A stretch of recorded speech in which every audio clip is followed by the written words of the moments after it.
Locke Invest. Parlons investissement tout simplement.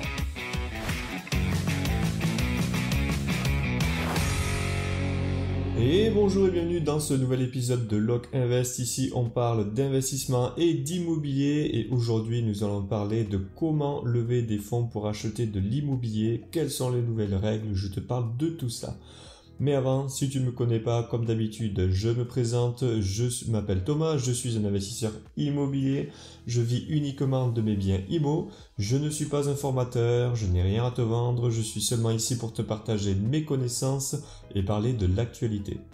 En revanche, si tu souhaites me poser tes questions ou participer à l'émission, envoie tout simplement tes messages sur mon Insta à Locke Invest, donc ça s'écrit LOC-invest-, Locke Invest. J'y répondrai avec un très grand plaisir et je pourrai les traiter durant les prochains podcasts. Donc, aujourd'hui, l'objectif n'est pas de te faire un cours, mais tout simplement de te faire comprendre un peu comment fonctionne la banque pour l'investissement immobilier, te donner quelques astuces, pour certains ce sera juste un petit rappel, mais qui pourront quand même te débloquer des situations pour tes prochains financements. Quelles sont les nouvelles règles et comment en contourner certaines? Car oui, c'est toujours possible. Et si tu es comme moi et que tu commences avec très peu d'argent au début, c'est très difficile de se faire financer. Et si la banque ne te prête plus, c'est fini pour toi, tu ne peux plus investir. Donc le financement, c'est vraiment la pierre angulaire de l'investisseur. Donc nous allons parler en premier du fonctionnement des banques. Ne t'inquiète pas, c'est rien d'indigeste, c'est seulement les règles actuelles. Nous allons voir ensuite qui va pouvoir se faire financer aujourd'hui, quels sont les documents que j'utilise personnellement, quelles sont les choses à négocier ou pas en banque, comment se comporter au rendez-vous et avec ses comptes bancaires, et pour terminer, je te parlerai de comment est-ce que je me suis fait financer en étant au chômage. Et oui, je fais partie de la petite minorité qui a réussi à se faire financer des biens tout en étant au chômage. Donc l'avantage dans ce que tu vas entendre dans ce podcast, c'est que contrairement aux formateurs immobiliers, je n'ai pas construit mon empire grâce à la vente de formation. Tout a été construit sur des loyers que j'ai encaissés et une solde légèrement supérieure au SMIC. Mais si tu veux tout savoir, tu n'as qu'à écouter le premier podcast. Donc dis-toi que si tu gagnes un peu plus que le SMIC, contrairement à moi à mes débuts, c'est une chance et donc tu peux tout défoncer. Et pense bien que si tu investis dans l'immobilier et que tu fais que ça, ton job ce n'est pas l'immobilier. Tu es en priorité un leveur de fonds. Mais avant de te parler du prêt immobilier pour l'investissement, prenons un peu de recul et essayons de comprendre un peu comment tout cela fonctionne. Donc pour commencer, tu as la BCE, la Banque Centrale Européenne. Donc dans tous les pays, ils ont leur banque centrale. Aux États-Unis, tu as la Fed. Au Japon, tu as la Bank of Japan. En Angleterre, vu qu'ils ne sont plus dans l'euro, la Bank of England, etc. Donc tu l'auras compris, chaque pays a sa banque centrale. La Banque Centrale Européenne prête, elle, de l'argent aux banques. Donc en gros, c'est la banque des banques. Et la présidente de la BCE, depuis le 1er novembre 2019, c'est la française Christine Lagarde. Donc si tu entends son nom revenir souvent aux infos, c'est normal, c'est elle la présidente de la BCE. Donc le but de la BCE, elle, c'est de stabiliser les prix et de faire en sorte à ce qu'ils augmentent, mais pas trop. C'est aussi de réduire le chômage du coup dans les pays et d'augmenter au possible la croissance. Ça, c'est l'objectif de la BCE. C'est elle aussi qui choisit le taux directeur qui déterminera du coup le taux d'intérêt que tu paieras sur ton prêt immobilier. Donc pour schématiser, imagine que la BCE prête à ta banque de l'argent à 1%, même si parfois ils sont même en négatif, donc les dernières années ils étaient en négatif, au moment où j'enregistre c'est à 0, et ils essayent de refaire passer ça en positif. Bref, ta banque va te faire un prêt de 2,3%, la différence donc entre les 1% que la BCE a prêté à ta banque et les 2,3% que tu as fait sur ton prêt immobilier est de 1,3%. Donc par conséquent, c'est la rémunération de la banque. Donc voilà pourquoi les banques ne te prêtent pas forcément d'argent parce qu'ils ne gagnent pas forcément beaucoup d'argent. C'est vraiment juste un appel pour récupérer des clients et faire en sorte à ce que ces clients justement prennent des assurances, prennent des comptes, des cartes bleues et c'est ça qui va vraiment rapporter de l'argent à ta banque. Mais aujourd'hui, le but de la BCE, c'est surtout de diminuer l'inflation. Et pour cela, qu'est-ce qu'elle fait? Elle augmente les taux pour qu'il y ait moins d'investissement et donc moins de consommation. C'est l'une des armes principales d'ailleurs que la BCE possède. L'inflation est due principalement à cause de l'augmentation des prix de l'énergie. Énergie que l'on retrouve grandement en Russie, donc le pétrole, si tu n'es pas au courant, on l'achetait en Russie, et la France a décidé tout simplement de ne pas l'acheter. Et en plus de ça, le gaz nous a été coupé, donc au moment où j'enregistre, on est en pleine guerre donc, entre Russie et Ukraine, et donc la Russie a coupé le gaz à la France, ce qui fait que les prix de l'énergie, par conséquent, augmentent. Il n'y a pas que ça, je schématise un peu, je le sais. Donc cet hiver, je ne sais pas comment on va faire, mais bon, comme d'habitude, l'être humain va s'adapter, moi j'ai confiance, on a une certaine capacité à le faire. Bien, maintenant que tu as compris tout ça, il faut que tu saches que le 9 juin 2022, ils ont annoncé, donc Christine Lagarde, avec son conseil, a annoncé qu'ils allaient arrêter de mettre de l'argent facile, entre guillemets, sur les marchés. Et c'est ce qu'ils ont fait depuis le 1er juillet 2022. Alors, le jour de cette annonce d'arrêt de liquidité, tu remarqueras qu'il y a une légère accélération de la baisse pendant quelques jours sur le marché. En gros, si tu vas sur les marchés financiers, sur ton tracker, si tu regardes, tu vas sur TradingView et tu verras que dès qu'ils ont fait cette annonce le 9 juin 2022, tu vois qu'il y a une légère accélération de la baisse. Bref, qu'est-ce que Christine Lagarde a annoncé ? Dans leur communiqué de presse, ils ont tout simplement dit que c'était la fin d'une ère pour les marchés obligataires, celle de l'argent facile et pas cher. Donc, la Banque Centrale Européenne a confirmé qu'elle cessait d'abreuver le marché de liquidités comme elle l'a fait depuis 2015, dès le 1er juillet. Ensuite, elle a annoncé qu'elle relèverait ses taux par 2 fois en juillet et en septembre. Donc, l'arrêt du programme d'achat d'actifs connu sous le nom d'APP, donc excuse-moi pour l'accent, mais c'est Access Purchase Program, n'est pas une surprise. Il a été évoqué en février, il a ensuite gagné en légitimité au fur et à mesure que l'inflation en zone euro enchaînait des records. Elle a atteint 8,1%, donc sur une année juste, en mai, et les nouvelles anticipations de la BCE prévoient qu'elle tournera encore autour de 3,5% en 2023, avant de retomber à 2,1% en 2024. Alors là, ils annoncent qu'elle va diminuer, mais bon, si tu écoutes ce podcast en 2023 ou en 2024, tu me diras si on est descendu déjà en dessous des 8,1%. Ça, c'est déjà une bonne chose à savoir, parce que bien sûr, au tout début, ils t'ont annoncé, non, vous en faites pas de l'inflation, on la contrôle, elle va diminuer, quand on était à 5% et on est passé à 8%. Il faut savoir qu'une inflation, tu ne la contrôles pas vraiment. Mais bon, bref, tu apprends plus de choses sur une personne qui t'annonce le futur que le futur en lui-même. Donc pour revenir à la mise en place de 2015 de l'APP, donc cette période, si tu veux, le but c'était de rajouter des liquidités sur les marchés pour faire redémarrer une légère inflation qu'ils n'avaient pas eu depuis longtemps. Et là, l'inflation devient complètement folle à cause du prix de l'énergie, du coup, maintenant ils essayent de l'arrêter. En bref, on a la BCE qui décide de ne plus mettre son argent sur les marchés financiers et d'augmenter les taux, et donc par conséquent, prête moins d'argent. À tout cela, tu peux rajouter les nouvelles règles de la HSCF en vigueur depuis le 1er janvier 2022. Bon, règles que tu peux contourner, mais je t'en parlerai un peu plus tard. Pour que tu sois au courant, je vais quand même te lire quelques règles de la HSCF sur le communiqué de presse qu'ils ont fait. Donc le communiqué de presse, il nous dit « Considérant que l'endettement des ménages est passé de 53,4% de revenus disponibles bruts à 100,9% entre le premier trimestre 2001 et le premier trimestre 2021, donc là tu as 20 ans d'écart, et que le crédit de l'habitat contribue significativement à cette dynamique, que le niveau d'endettement atteint conjugué à la dégradation tendancielle des conditions d'octroi observées depuis 2015 est de nature à fragiliser les ménages. En vue de prévenir un endettement excessif des agents économiques, l'article 1, qu'est-ce qu'il nous dit ? Outre leurs critères propres, les établissements de crédit et les sociétés de financement en matière de crédit immobilier, leur taux d'effort et d'emprunt de crédit immobilier n'excède pas 35%. Voilà, là c'est le fameux 35% qui nous ont sorti, qui a été relié partout.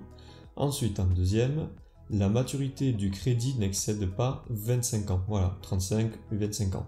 Mais pour commencer, déjà les 25 ans, c'est pas vraiment 25 ans, tu peux passer à 27 officiellement sur le papier. Dans l'article, ils nous disent un différé d'amortissement d'une durée analogue à celle de ce décalage est toléré dans la limite d'une maturité maximale de 27 ans et d'une période d'amortissement ne pouvant pas excéder 25 ans. Donc en gros, tu peux faire 27 ans, mais il faut que en gros ton amortissement il soit sur 25 ans et tu as le droit de rajouter 2 ans de report. Donc si je me trompe, tu me le dis, mais moi c'est comme ça que je le comprends. Ça bien sûr, c'est dans la théorie, dans la pratique, les banques elles te prêtent sur 25 ans pour ta résidence principale et elles vont te prêter sur 20 ans pour tes investissements immobiliers. Bon, personnellement, j'arrive à faire du 22 ans, donc du 20 ans plus 2 ans de report, encore sur mes investissements, mais pareil, là, ça dépend vraiment de la banque à qui tu as affaire. Donc ça, c'était l'article 1. L'article 2 nous annonce que les établissements de crédit et les sociétés de financement peuvent déroger aux règles mentionnées à l'article 1 pour une marge de flexibilité pouvant aller jusqu'à 20%. Donc en gros, sur tous les dossiers, ça je te l'avais annoncé dans un précédent podcast, tu as 100 dossiers, tu en as 20 qui ont le droit de déroger à cette règle de 35%. Donc je reprends, aller jusqu'à 20% de la production de nouveaux crédits immobiliers à chaque trimestre civil. Au moins 80% de la flexibilité maximale sera réservée aux acquéreurs de leur résidence principale avec au moins 30% de flexibilité maximale réservée aux primo-accédants. Les 20% restants de flexibilité maximale, soit 4% de la durée totale. Donc la dernière fois sur le podcast, je me étais trompé, j'avais calculé 1,6%. Donc quand je te disais sur 1000 personnes, tu n'en as que 16 qui peuvent investir sur l'investissement immobilier au-delà de 35%. Finalement, on est à 40 personnes sur 1000. Voilà. Au moins la correction, elle a été faite. Donc, soit 4% de la production trimestrielle sont libres d'utilisation. Voilà, donc en gros, si tu as 100 investisseurs qui viennent déposer des dossiers avec 35% d'endettement supérieur, tu en as 4 qui auront le droit de déroger à ces règles, mais bon, ne te fais pas d'illusions. Généralement, ce sont des portefeuilles beaucoup plus gros ou vraiment, ce sont généralement les gens qui s'y connaissent un peu plus. Et pour finir, cette dérogation devra pouvoir être justifiée. Donc pour revenir sur les primo-accédants, je t'ai dit qu'il y en avait 30% qui sont réservés, donc sur les 20%, tu en as à l'intérieur un tiers où c'est réservé pour les primo-accédants. Mais j'ai une petite astuce à te donner. Personnellement, j'ai réussi à être officiellement primo-accédant. Donc primo-accédant, c'est quoi? Tu n'as pas été propriétaire de ta résidence principale durant les 2 dernières années. Moi, en étant militaire, bien sûr, je n'étais pas propriétaire vu que je vivais en caserne. Donc, j'ai pu être primo-accédant. Ce qui m'a permis aussi d'avoir un prêt à taux zéro de plusieurs dizaines de milliers d'euros. Et pour ça, il faut ne pas forcément payer d'impôts.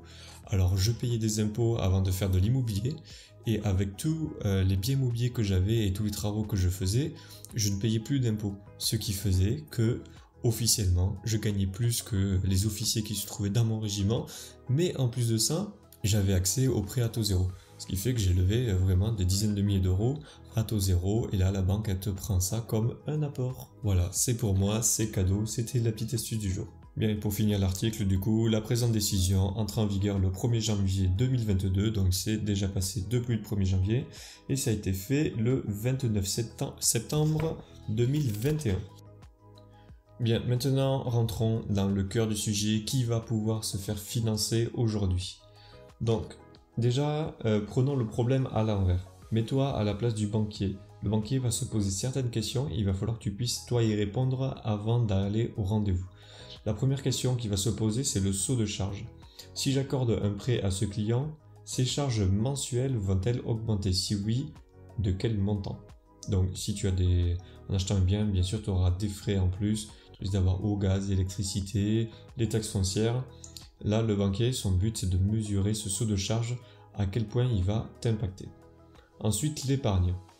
Si le bien de mon client ne se loue pas tout de suite, est-il en capacité d'assurer les mensualités? Alors, les gens qui disent oui, moi je vais acheter de toute façon sans épargne, je fais un report et tout ça, c'est bien beau, mais si ça se loue pas tout de suite, que tu as un problème, il vaut mieux en avoir.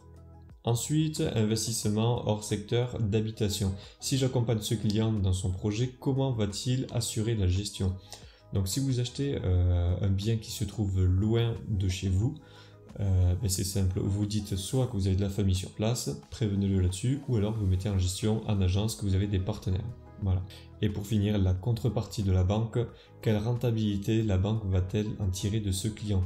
Et oui, qu'est-ce que le client va pouvoir m'apporter? C'est l'un des premiers sujets qui va interpeller le banquier. Si tu veux que ton conseiller puisse défendre ton dossier, il faut qu'il puisse dire, regarde, avec ce client, on va gagner ça, ça, ça. Donc ces questions, tu dois te les poser avant d'aller voir ta banque. Ensuite, quelle banque choisir? Alors, il n'y a pas vraiment de super banque d'investisseurs parce que sinon, évidemment, tous les investisseurs iraient dans la même banque. Tout ce que je peux te dire, c'est que si tu es fonctionnaire ou assimilé fonctionnaire, je te conseille déjà la Banque Populaire parce que tu auras accès à la CASDEN. La CASDEN, c'est quoi? C'est juste, tu mets de l'argent chez eux et ça te permet d'avoir des taux vraiment très bas. Avant, je le faisais, quand j'étais du coup militaire, mais ce qui est bien déjà, c'est que même si tu n'es plus fonctionnaire, CASDEN un jour, CASDEN toujours, tu as toujours accès à ces taux. Mais attention, ce sont que pour les prêts en nom propre. Si tu passes pour des prêts en société, tu n'y as plus accès.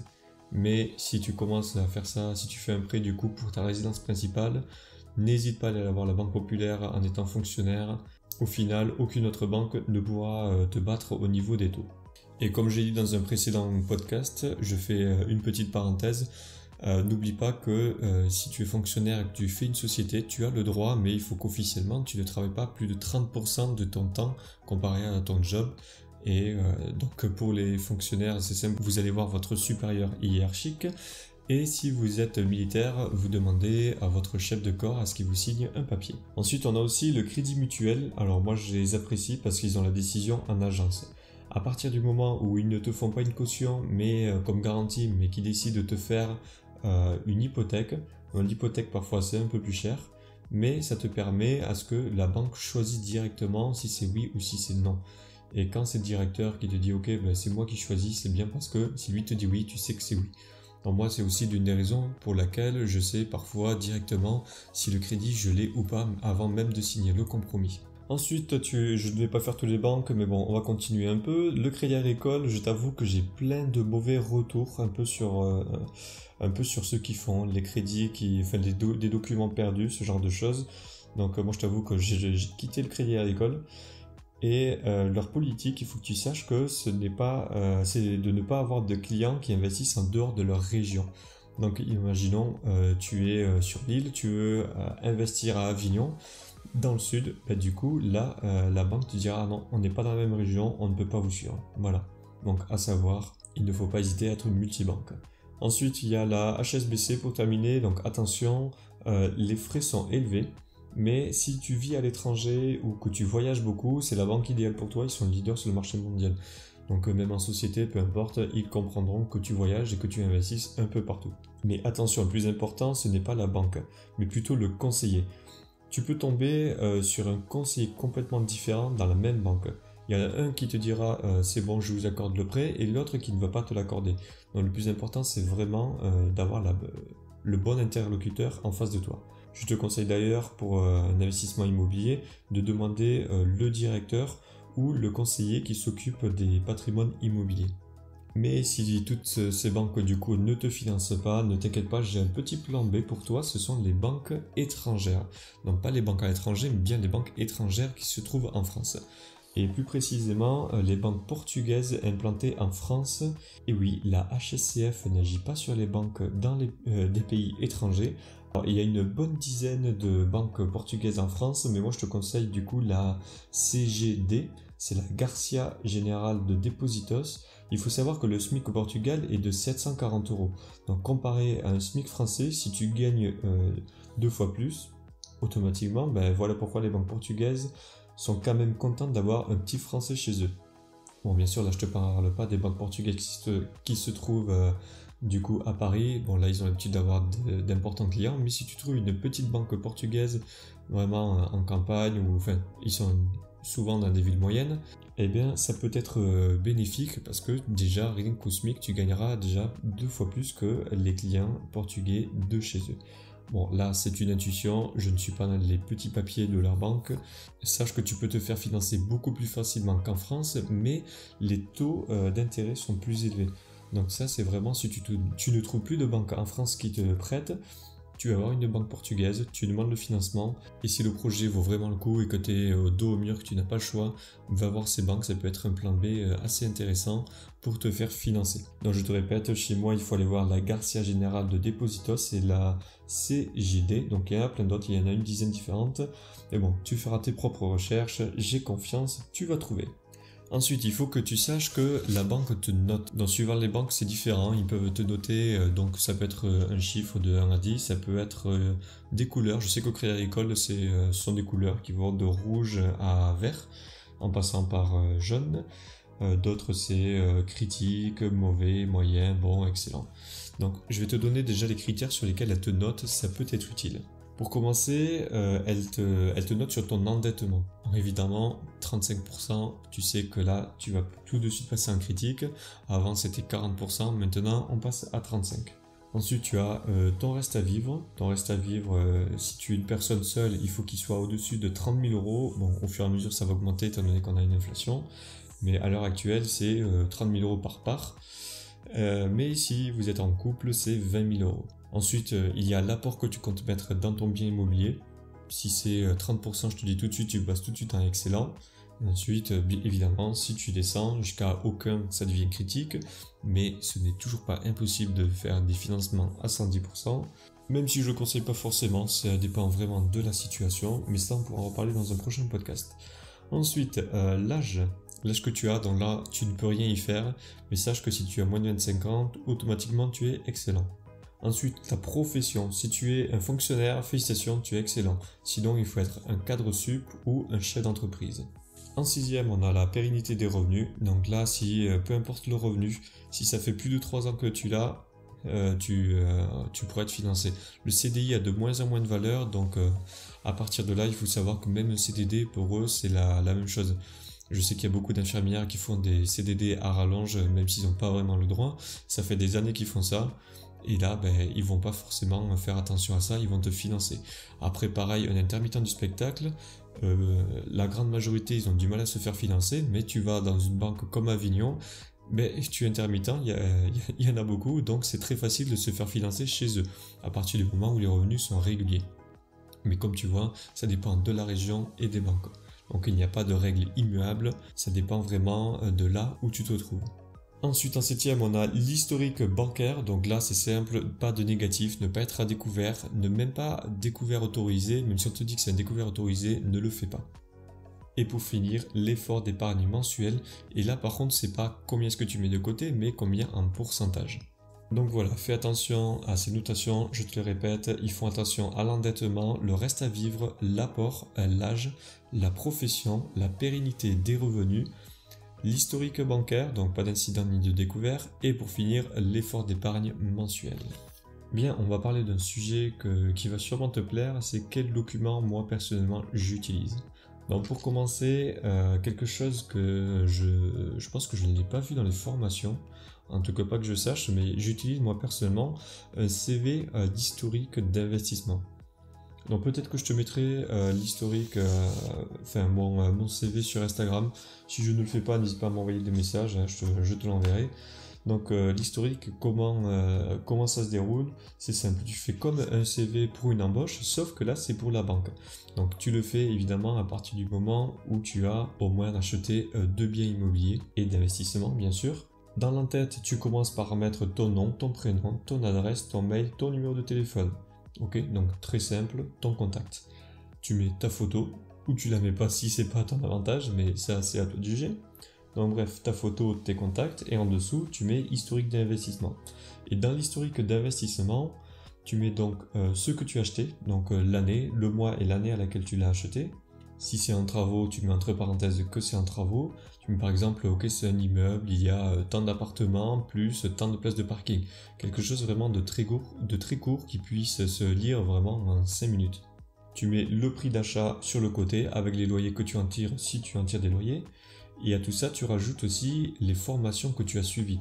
Alors, aussi bien les séminaires immobiliers et tout ça que l'on peut suivre sur internet, que si tu as des diplômes professionnels du style agent immobilier et tout ça, tu les rajoutes. Une fois que tu as fait ton historique année par année, tout en bas, tu rajoutes des informations complémentaires. Donc moi personnellement, dans les informations complémentaires, c'est tout ce qui peut m'aider dans les expériences que j'ai eues, tous les partenaires que j'ai. Tu peux rajouter les avocats, les comptables, tous les gens avec qui tu as l'habitude de travailler ou de faire travailler, et tous les avantages concurrentiels que tu peux avoir avec les formations que tu as suivies.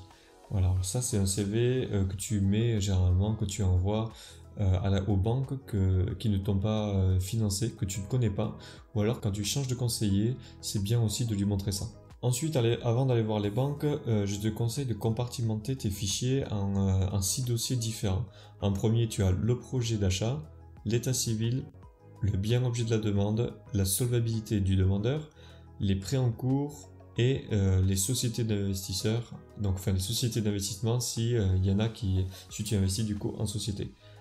Donc pour commencer, dans le projet d'achat, c'est simple, c'est un résumé de ta situation et de ce que tu vas acheter. Donc là, personnellement, je t'avoue que je ne vais pas forcément te donner ce document parce que c'est vraiment un avantage concurrentiel que j'ai sur tous mes concurrents qui sont sur le marché. J'ai mis plus de 6 mois à le créer avec d'autres documents et il faut savoir que quand tu es smicard, ça peut vraiment beaucoup t'aider. Donc je le donne à mes potes quand ils ont envie d'investir. C'est moi qui leur montre leur dossier et avec ça, s'ils n'ont pas leur crédit, c'est qu'on est sûr qu'ils ne l'auront pas. Ensuite, dans l'état civil, très simple, là, tu mets ta pièce d'identité. Bon, normalement, la banque, quand tu vas aller au rendez-vous, ils vont te la redemander. Du point de vue légal, ils sont obligés de la réimprimer eux-mêmes, donc physiquement. Mais tu la mets quand même dans le dossier, ça coûte rien. Ensuite, à côté de ça, tu rajoutes ton extrait de naissance et ton justificatif de domicile de moins de 3 mois. Voilà, ça c'est en 2. En 3, le bien objet de la demande, alors là tu mets le bien, donc tu prends les photos du bien s'il faut. Là c'est ton projet, donc les plans, les taxes foncières, le compromis, les baux. Enfin si c'est déjà loué, tu mets les baux, tu mets tout ce qui concerne le bâtiment. Mais l'année aussi, souvent la banque va te demander pour les assurances en quelle année est-ce qu'il a été construit, tu mets les mètres carrés, tu mets l'adresse, il faut que là ils sachent vraiment tout sur le bien. Une fois que tu as rempli ce dossier, en numéro 4, il te faut la solvabilité du demandeur. Donc là c'est tous les loyers que tu perçois, donc si tu en perçois déjà évidemment, donc tu fais même un petit tableau avec très simple avec marqué l'adresse du bien et les locataires avec le prix des loyers. Et à côté de ça tu rajoutes tes fiches de paie, tes fiches de revenus, tout ce que tu as qui atteste des revenus que tu as. Donc attention, si comme moi avant tu partais en mission et que c'était il y a plus de 6 mois, au lieu de donner tes 3 dernières fiches de paie, n'hésite pas à donner une année si c'est bien pour toi. Donc si c'est bon pour toi, la banque fera une moyenne par rapport à tout ce que tu lui as donné. Et après au-delà de tout ça, comme d'habitude, les 3 derniers relevés de tous tes comptes bancaires.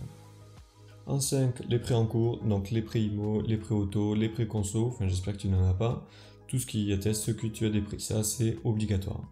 Et pour finir, au niveau des sociétés d'investisseurs, tu mets les sociétés qui agissent dans l'investissement, tu fais un petit schéma en plus et si tu veux, tu peux même rajouter, comme moi je l'ai fait sur mon dossier bancaire, tu fais juste des ronds, des carrés avec qui se trouve dans les sociétés.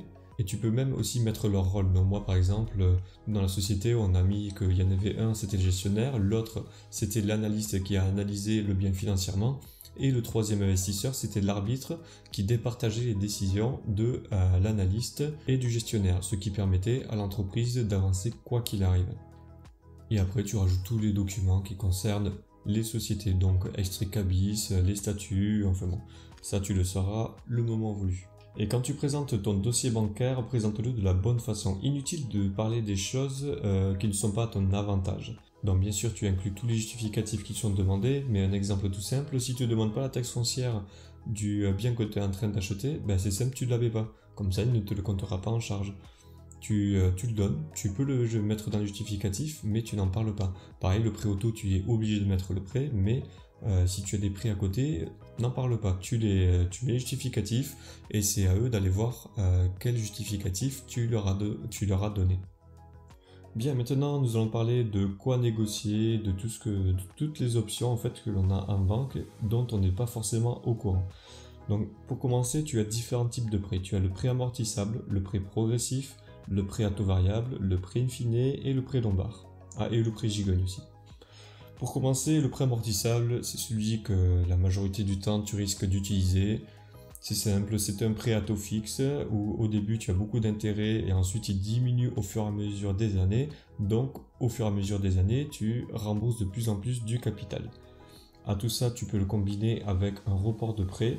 Donc c'est ce qu'on appelle un différé partiel ou un différé total. Le partiel c'est simple, tu payes juste les intérêts d'emprunt, donc c'est en gros un quart du prix de ce que tu payerais normalement. Ou alors tu fais un différé total où là tu ne payes que l'assurance, donc c'est un prêt qui va te coûter 20, 30 ou 40 euros par mois et c'est tout. Ce report de prêt, souvent tu ne peux pas faire du 36 mois si tu n'achètes pas un immeuble ou une maison. Donc si tu achètes juste un appartement, au lieu d'avoir les 36 mois qui sont parfois le Graal parce que ça te permet de mettre beaucoup de cash de côté parce que tu loues l'appartement mais tu ne payes pas encore le crédit. Je vais te donner deux solutions pour faire ce différé de 36 mois même si c'est juste un appartement. Donc c'est possible. Je te préviens, la première solution c'est que de la théorie, je l'ai appris pendant un séminaire. Et la deuxième solution par contre je l'ai apprise grâce à mon directeur d'agence. Donc première solution, donc théoriquement, une fois que tu fais ton prêt, tu demandes un report de prêt de 6 mois ou 1 an. Jusque là, tu me suis. Une fois que tu arrives vers la fin de ce report de prêt, un mois avant, tu appelles le service crédit. Donc là, c'est écrit normalement sur les papiers que tu as reçus du crédit. Tu dois avoir un numéro de téléphone. Donc là, c'est pour ça que je te dis c'est de la théorie, parce qu'apparemment c'est là qu'on le trouve, mais je n'ai jamais vérifié. Tu appelles ce service crédit, ça ne passe pas par la banque, et tu leur demandes de continuer ton report de 24 mois, et ils le font. Voilà, tu me dis, ah oui, mais si mon conseiller s'en rend compte, ne t'inquiète pas, ils ont des centaines de personnes à gérer, ils sont pas là en train de regarder tes comptes jour le jour. Ensuite, la deuxième solution, donc celle que moi j'ai déjà utilisée pour un studio un jour, tu achètes, tu demandes un report de prêt de 1 an, mais après avoir terminé les travaux. Donc je sais que certaines personnes font un report de prêt tant qu'ils n'ont pas terminé les travaux, et du coup, si tu débloques tout l'argent, mais ton prêt commence, là tu peux demander 1 an après avoir terminé le prêt. Donc c'est simple, tu fais les travaux, tu récupères, du coup, tu payes les artisans grâce au prêt en le débloquant au fur et à mesure. Tu ne débloques pas les derniers, on va dire 2000 € pour ne pas déclencher le crédit. Une fois que tu as dépassé les 24 mois de report, donc là ça fait déjà 2 ans que tu es en report, là tu peux débloquer tranquillement l'argent qui te reste. Donc soit tu fais une facture ou alors tu appelles ta banque directement et ton crédit débutera que 1 an plus tard. Et félicitations, tu as fait 36 mois de report sur un petit studio. Ensuite, pour le prêt progressif, alors là, je l'ai déjà demandé une fois en banque et souvent les banquiers ne connaissent pas ce type de prêt. Donc si tu ne connais pas, ne t'inquiète pas, c'est parce qu'il n'est pas très connu. Le prêt progressif, c'est simple, tu fais un prêt, au début c'est beaucoup moins cher qu'un prêt amortissable classique. Donc imaginons que si tu avais fait un prêt classique, un prêt amortissable, tu aurais payé 580 € par mois. Avec le prêt progressif, du coup, tu paierais dans la simulation de 530 € au début, de 580, mais à la fin, ce sera plus cher, tu paieras 640 €. Alors, c'est bien parce qu'au début, étant donné que tu n'as pas forcément de loyer, ton endettement aussi diminue. Donc, tu as moins d'endettement, tu encaisses des loyers, et puis en fait, tu fais augmenter tes loyers en même temps que tes mensualités. Alors comment ça se passe dans la pratique? Ton prêt va augmenter de 1% par année. Donc l'avantage aussi c'est que tu peux avoir plus de pouvoir d'emprunt étant donné que tu es moins endetté, ou alors tu peux décider de faire un crédit plus court. Mais attention, les intérêts, là dans mon exemple, les intérêts étaient pour un prêt amortissable de 39 200 €. Et si tu fais un prêt progressif, là ce sera de 40 800 €. Bon, tu n'as que 1000 € de différence, mais il faut que tu le saches. Ensuite, on a le prêt à taux variable. Bon, là je passe vite. Quand les taux sont bas, c'est simple, ne le fais pas. C'était juste un taux plus bas que le prêt amortissable. Où là, en gros, c'est quand les prêts sont très élevés, on te dit, bon, écoute, tu as plus de chances que ça baisse que ça monte, donc fais un prêt à taux variable et ça diminuera. Bon, là, tu as plus de chances que ça augmente plus que ça baisse, donc c'est simple, ça, on ne le fait plus. Ensuite, le prêt in fine et le prêt lombard, donc en gros, c'est si tu as de l'argent, le prêt in fine, tu ne payes que les intérêts durant toute la durée du crédit, donc ça, c'est très bien pour éviter d'être endetté, parce qu'au final, tu ne payes que les intérêts, et à la fin de ce prêt, tu dois tout rembourser d'un coup. Donc comment font le banquier pour être sûr d'être payé? Ils prennent l'argent que tu as, genre tu achètes un immeuble à 200 000 €, ils vont te prendre dans les 150 000 €. Tu vas être obligé de bloquer cet argent, donc au moins tu gardes cet argent, et les loyers que tu gagnes, tu seras obligé de les mettre en grande partie sur ce compte-là. Et à la fin du prêt, ou alors si tu veux rembourser par anticipation, c'est cet argent qui sera utilisé pour rembourser le prêt au final. Mais d'ici là, tu as le temps d'encaisser les loyers pendant 20 ans quand même. Et le prêt Lombard, c'est simple, on prend comme caution une œuvre d'art, des montres de luxe, quelque chose qui t'appartient. Et pour finir, le prêt Gigogne. Alors le prêt Gigogne, c'est comme si tu faisais plusieurs prêts pour un seul bien. Donc, comme je t'ai dit personnellement, j'ai réussi à faire un prêt à taux zéro en étant primo-accédant pour ma résidence principale alors que j'avais d'autres biens. C'est ce qu'on appelle un prêt Gigogne parce que j'ai dû faire 3 prêts pour acheter ma résidence principale. Un premier prêt qui était bas, un deuxième qui était... non, j'en ai même fait 4 maintenant que j'y pense. Un autre prêt qui diminue avec un deuxième par-dessus à prêt à taux zéro. Et un dernier qui augmente, mais généralement c'est dans les 5 dernières années et tu as déjà remboursé ton bien à ce moment-là. Ensuite, pour que tu le saches, qu'est-ce qui peut se négocier à la banque? Donc, nous avons le taux d'intérêt, c'est la chose que l'on négocie généralement. Tu as le taux d'assurance. Donc là, par exemple, moi, mes assurances, je les ai renégociées récemment. Et je vais te donner un exemple tout simple. Sur l'assurance habitation, je suis passé de 18 € par mois à 3 € par mois. Il y a vraiment une différence entre les assurances qui sont en banque et les assurances chez les assureurs de tous les jours. Et malgré la baisse du coût de 15 €, j'ai les mêmes garanties. Ensuite, tu as les frais de dossier qui peuvent être directement à zéro. Tu as les types de garanties, donc tu en as 3 sortes. La caution, l'hypothèque et l'IPPD. Donc l'IPPD, c'est l'inscription au prêteur de données. C'est comme l'hypothèque, sauf que ça te coûtera moins cher. Et sinon, tu peux même ne pas faire de garantie. Donc ça, c'est beaucoup plus rare. Mais tu peux même dire, écoutez, moi, j'ai que des biens remboursés. Je ne veux aucune garantie. Vous me faites le prêt et puis c'est tout. Mais bon, le jour où tu en seras là, hein, on en reparlera. Ensuite, nous avons les indemnités de remboursement anticipé, ça ce sont les IRA.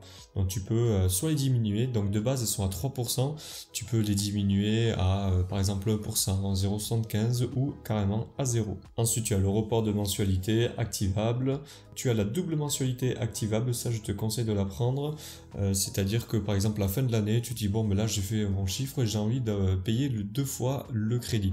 Imagine que tu payes 600 € par mois, tu dis écoutez là j'aimerais payer 1200 € et ensuite ils te demanderont qu'est-ce que tu veux faire et généralement c'est soit du coup tu diminues la durée ou tu diminues ce que tu payes à la fin du mois. Tu as la clause de modulation des échéances, tu as le différé de prêt donc total ou partiel, ça je t'en ai déjà parlé. Tu as le transfert de prêt, donc ça c'est vraiment le Saint Graal, mais déjà en fait là c'est simple, tu as un prêt, tu comptes vendre ton bien, tu gardes ce prêt et tu utilises l'argent pour acheter un autre bien.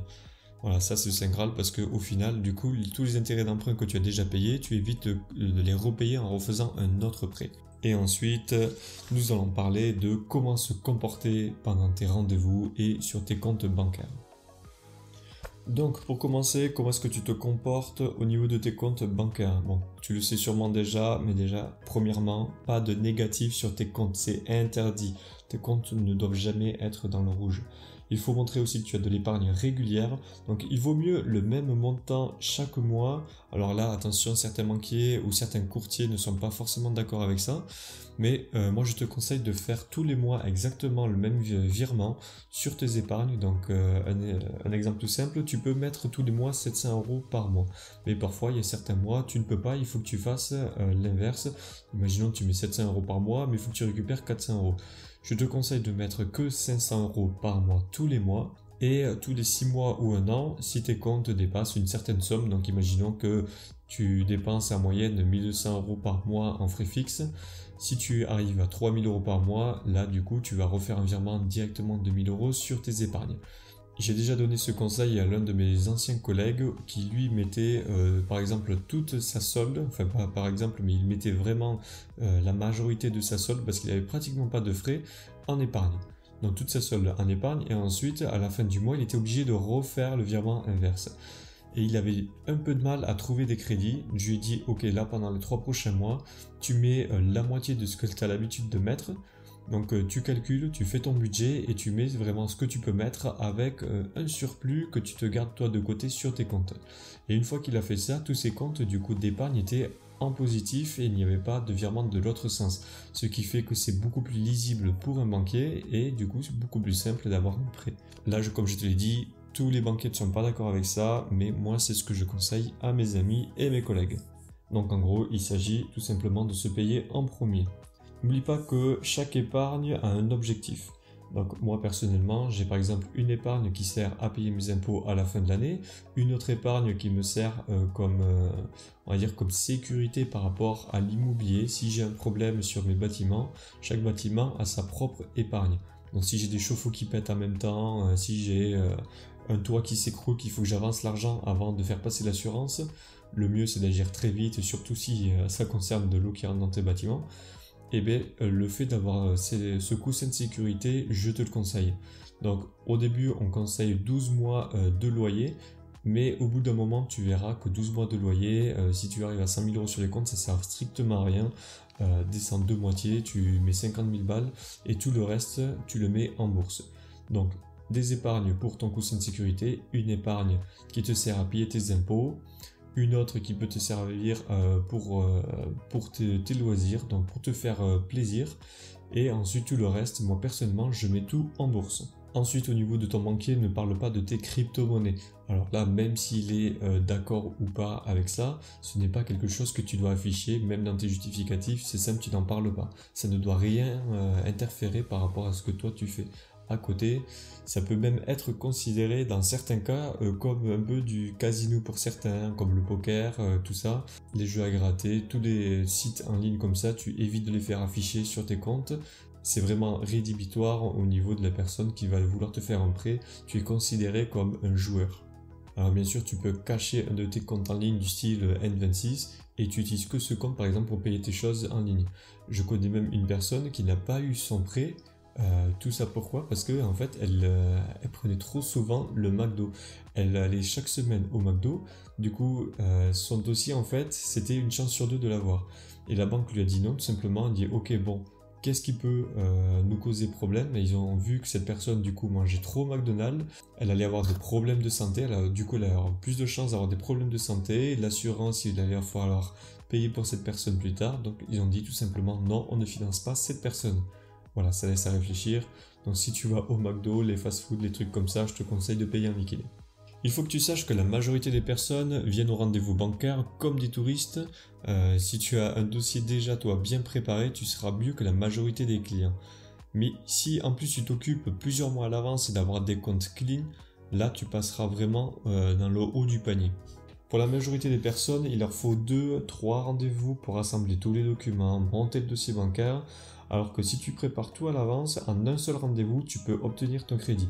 Aujourd'hui, moi perso, je fais des rendez-vous de 30 minutes par téléphone et j'arrive à avoir mes prêts. Mais bon, là, la personne que tu entends, elle a 10 ans d'expérience derrière elle et j'ai déjà eu beaucoup de galères face aux banques et au début, oui, c'était pas du tout comme ça. Donc tu vas voir les banques que tu ne connais pas, tu prends rendez-vous avec elles, tu leur donnes ton CV, donc je te conseille de récupérer l'email de la personne avec qui tu vas prendre rendez-vous et tu envoies ton CV bancaire 24 heures à l'avance, plus le projet d'achat, donc le résumé de tout ça. Donc tu verras, ton banquier va l'imprimer et ensuite quand il sera au rendez-vous, donc il va noter parfois des choses dessus et là le rendez-vous va être beaucoup plus fluide et va avancer beaucoup plus vite. Et point particulier, si le rendez-vous ne te va pas, tu sais simple, tu te lèves et tu te barres. Ça m'arrivait pas mal de fois, moi, de me lever en plein milieu du rendez-vous. Je dis écoutez, ça ne va pas le faire, je ne vais jamais investir avec vous, je m'en vais. Ça m'est arrivé de la première fois pour mon deuxième bien immobilier où le banquier m'avait annoncé que le prêt c'était maximum 15 ans et que c'était impossible pour moi d'être financé. Donc t'imagines que tu vas avoir beaucoup de personnes qui vont te mettre des bâtons dans les roues et là c'était le banquier cette fois-ci. Heureusement que j'étais un minimum formé avant et que je savais que je pouvais le faire parce que le banquier m'avait annoncé écoutez, ce que vous voulez faire c'est impossible, personne ne peut le faire, dans ce cas là vous pourriez acheter en illimité suivant le calcul que vous me faites. Donc là je lui faisais le calcul du différentiel pour ceux qui connaissent. Et je lui ai répondu ben oui c'est exactement ce que je compte faire et c'est ce que je vais faire. Je me suis levé et je suis parti, je lui ai serré la main, je lui ai dit on ne va jamais faire affaire et je ne suis jamais revenu dans cette banque. Et aujourd'hui je pense qu'il regretterait s'il voyait mes comptes.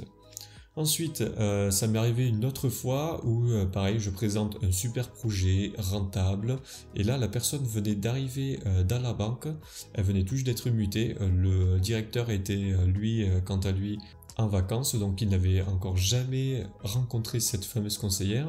Et là, la conseillère, une fois que j'ai donné le projet, elle n'a même pas regardé le projet. Tout ce qu'elle a fait, c'est essayer de me vendre un produit de défiscalisation, donc en loi Pinel. Le truc n'était pas du tout adapté pour moi. Je lui ai demandé tout simplement, elle, est-ce qu'elle avait des appartements en loi Pinel? Elle m'a répondu non. Je lui ai dit, écoutez, je sais que vous gagnez beaucoup de commissions là-dessus. En plus, ce n'est pas du tout adapté à ma situation parce que je ne paye pas d'impôts. Je lui ai très clairement dit qu'elle était complètement incompétente dans son boulot et je suis parti et pareil, je ne suis plus jamais revenu dans cette banque. Alors que j'avais déjà rencontré des autres conseillers qui étaient très bien, mais là, je me suis dit non, plus jamais je retombe sur cette personne, je m'en vais. Ça m'est arrivé d'autres fois, mais bon, si tu veux avoir d'autres anecdotes, je te les raconterai dans un autre podcast parce que là ça commence à être long et il faut que j'écourte. Donc en bref, n'hésite pas à négocier avec ta banque certains points, ne négocie pas forcément tout, essaie de faire en sorte à ce que ce soit fluide, je te dirai moi ce que je négocie ou pas à la fin de ce podcast. Si j'ai oublié, ça peut arriver, bah, tu m'envoies un message. Et n'oublie pas à la fin de ton rendez-vous, si tu n'as pas de prêt, demande pourquoi à ton conseiller et note toutes les infos qu'il va te donner. Tu lui poses une question toute simple, ok, donc là vous ne m'avez pas financé, qu'est-ce qu'il aurait fait que vous m'auriez financé? Et là tu notes tout ce qu'ils te disent et tu essayes d'améliorer ces points-là. Bien, maintenant nous allons parler du dernier chapitre sur comment est-ce que j'ai réussi à me faire financer au chômage. Mais avant, j'ai une question qui revient souvent, c'est je suis déjà propriétaire de ma résidence principale ou alors je suis déjà endetté à 35%, que faire? Je vais te donner quelques différentes pistes qui pourront peut-être t'aider. Donc pour commencer, tu peux toi acheter ton premier bien en disant que c'est pour ta résidence principale, ce qui fait que déjà alors tu as accès à beaucoup plus de choses au niveau du crédit, les banques seront moins frileuses à te prêter. Et ensuite, une fois que tu as acheté ta maison ou ton immeuble, tu décides de le louer. On ne peut pas t'empêcher de louer ton bien. C'est vraiment quelque chose de très connu. Ensuite, nous avons acheté un immeuble et dire que tu vas vivre dans l'un des appartements. Donc tu dis à la banque de prendre en compte les futurs loyers que tu vas avoir ou les loyers déjà actuels qui se trouvent dans l'immeuble. Et tu dis ok, moi je vais vivre dans cet appartement. C'est même une stratégie que tu peux faire en réel où tu auras du coup vraiment ta résidence principale. Ensuite, pour baisser ton taux d'endettement, tu peux faire avec un prêt in fine, ça je t'ai déjà expliqué le fonctionnement, mais généralement tu as déjà de l'argent. Et si tu as déjà de l'argent, tu n'auras vraiment pas forcément ce problème, tu passeras en société. Et d'ailleurs, acheter en société, mais attention, les banques ont certaines préférences au niveau des sociétés. De mémoire, je crois qu'ils préfèrent les SCI que les SAS. Donc je donne cet exemple, je peux me tromper. Et au lieu d'acheter en société, sachant qu'un SCI tu es obligé d'acheter à plusieurs, tu peux acheter du coup avec d'autres personnes qui sont soit moins endettées, soit qui ont plus d'argent que toi. Là, on regarde beaucoup moins la personne qui est endettée, on regarde beaucoup plus le projet. Donc personnellement, aujourd'hui, il est plus difficile pour moi de trouver un bien immobilier que de me faire financer. Comme je t'ai dit précédemment, avec un seul coup de téléphone de 30 minutes et un email envoyé, j'ai réussi à me faire financer un immeuble. Mais avant, voici comment. Donc pour commencer, lors de mes demandes de financement, je ne négocie pas grand-chose, j'essaie de rester au plus simple. Premier truc, le taux. Le taux, c'est ce que tout le monde négocie, moi je ne le négocie pas. Quand j'arrive dans la banque, je dis ok, je viens vous voir. Alors je le faisais au début, pour avoir vraiment des taux le plus bas possible et avoir une marge pour pouvoir vivre. Aujourd'hui, je n'en ai plus besoin, donc je ne négocie plus le taux. Je vais voir la banque, je leur dis écoutez, moi je viens chez vous, mais je ne négocie pas le taux, montrez-moi ce que vous faites. Une fois qu'ils m'ont fait la simulation, je leur demande d'enlever les IRA, donc les indemnités de remboursement anticipé, je les mets à 0%. Mais il y a une astuce pour les mettre à 0%. Parce que les banques, le problème qu'elles ont à le mettre à 0%, c'est que si tu fais un rachat de prêt et que tu t'en vas, du coup, tu risques de ne pas être fidèle. Donc nous, on met une option là-dessus, c'est que les IRA, elles sont activables sous deux conditions. La première, c'est que on prend notre épargne et on rembourse directement le prêt. Deuxième solution, on a vendu le bien et du coup là on rembourse le crédit, ce qui est obligatoire. Mais Si on fait un rachat de prêt, les IRA passent à 3% ou les 6 derniers mois. Ce qui indique que nous, on ne compte pas partir de chez eux et du coup, ils sont contents. Donc les IRA, on peut les rembourser seulement si on rembourse le prêt ou qu'on utilise notre épargne. Si on va ailleurs, c'est simple, c'est comme une punition, on doit payer un pourcentage. Ensuite, le report de prêt, on fait un minimum de 24 mois et les prêts on fait sur 20 ans. Donc ça dépend, des fois on fait les prêts sur 18 ans plus 2 ans de report, ou alors on fait les prêts sur 20 ans plus 2 ans de report. On fait les reports partiels, donc actuellement on fait report partiel parce que ça nous arrange, mais là on va partir sur une autre stratégie, donc je pourrais t'en parler sur d'autres podcasts, où on vise une courte durée. Donc c'est quelque chose que moi je ne vais pas gérer, donc ce sera une nouvelle société, donc ce n'est pas encore fait, mais en gros on va acheter des biens, on fait un report de prêt mais total, et ensuite on revend une partie des biens pour rembourser les prêts et faire du cash. Mais bon, là c'est beaucoup plus complexe, il faudrait que je te parle vraiment ça dans un autre podcast à part, mais en gros on a la possibilité de ramener 50 000 € en 17 jours avec une certaine stratégie. Mais bon, si tu veux que je t'en parle, n'hésite pas à me contacter. Et la dernière chose que l'on ne négocie pas, ce sont les assurances. Les assurances, je les prends tout chez le banquier, en société. Par contre, en nom propre, au bout d'un moment, j'ai tout renégocié et ça baisse mon taux d'endettement. Donc voilà, petite astuce pour baisser ton taux d'endettement. Comme je te l'ai dit, il n'y a rien que sur un crédit, je paye de 18 €, je suis passé à 3 € par mois. Mais au-delà de tout ça, tu te dis, ok, bon, il ne négocie pas grand-chose, mais c'est pas grâce à ça qu'il a réussi à se faire financer au chômage. Non, c'est vrai. La première chose que tu dois savoir, c'est que déjà, je pouvais vivre de mes investissements immobiliers en étant au chômage. Mais ce n'était pas forcément mirobolant. La deuxième chose, c'est que tout seul, je ne pouvais plus investir. Donc j'ai décidé de m'associer. L'association, je voulais déjà la faire depuis plusieurs années, même quand j'étais en train de travailler, du coup quand j'étais à l'armée. Mais la seule personne avec qui je voulais m'associer, c'était un intermittent du spectacle, qui lui, du coup, n'était pas du tout finançable, en tout cas tout seul. Impossible que les banques arrivent à le financer. Il avait déjà eu une dizaine de refus au niveau des banques. Et du coup, je me suis dit, là, il faut qu'on trouve une solution, et on l'a trouvée. La solution était assez simple, il avait déjà sa résidence principale qu'il payait depuis 10 ans. Donc je lui ai dit tout simplement de racheter sa résidence principale avec une SCI, ce qui lui a ramené plus de 90 000 € sur les comptes.